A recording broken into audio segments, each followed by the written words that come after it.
Wowza. I was just listening to the previous one of these I did, so that I knew which ones I've already read.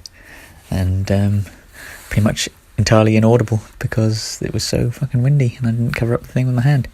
Anyway, I can't really... Well, I'll just read this one that I heard was almost painful to have to listen to.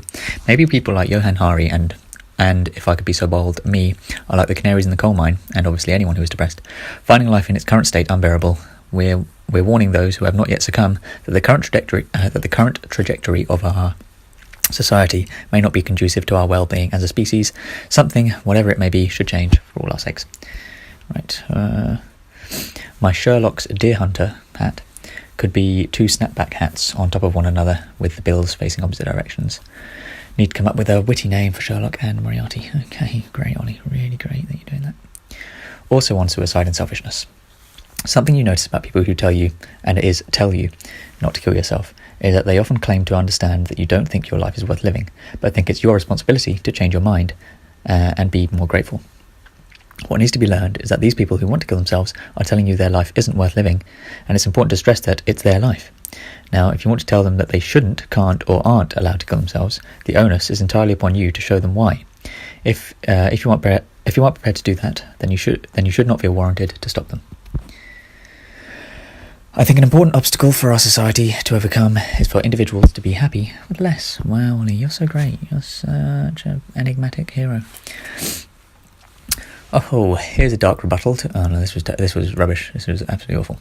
Here's a dark rebuttal to the blank slate theory. Well, it just comes from that when I was watching that David Attenborough thing and the wasp thing that leaves its larvae in a cockroach's brain and then just basically grows up by itself and obviously knows exactly what to do. I was thinking of the human equivalent of that. Anyway, even if this is an incredibly low-level function, perhaps mechanistic in nature, I believe it is indicative of a broader truth. Babies cry when they are born. They do not learn how to cry. No one is crying as they exit their mother's womb and, subsequently, vagina. And then I realised, hang on, with the exception of their mother, perhaps, but this is a very different sort of crying. And of course it isn't really that different, maybe. I don't know. You know what? Maybe I've just made my own point moot. Anyway, the point was, dead babies don't cry. Oh, Ollie, what a happy little thought. So I've previously said that good and evil are human constructs. I can't remember if I have, but certainly should have made clear that this extends to include all conscious creatures, although obviously humans are the only ones who have words for them. Jordan Peterson's definition of truth, which he claims is Darwinian, although I'm not sure how Darwin would feel about this, I have previously said is better suited to the word just. I actually think it far better fits my understanding of the word good. I have made a case for at least one of the fundamental aspects of good being symbiosis, and I believe this is true. Now, obviously, these concepts of good and evil will have come to be as they developed with evolution, and so the concepts of good and evil will differ between species. Lions, if they were able to articulate it, would likely believe hunting for prey to be an inherently good thing, and this might seem to violate my idea of symbiosis being good. However, they would be wrong in their ascription of inherent goodness to hunting.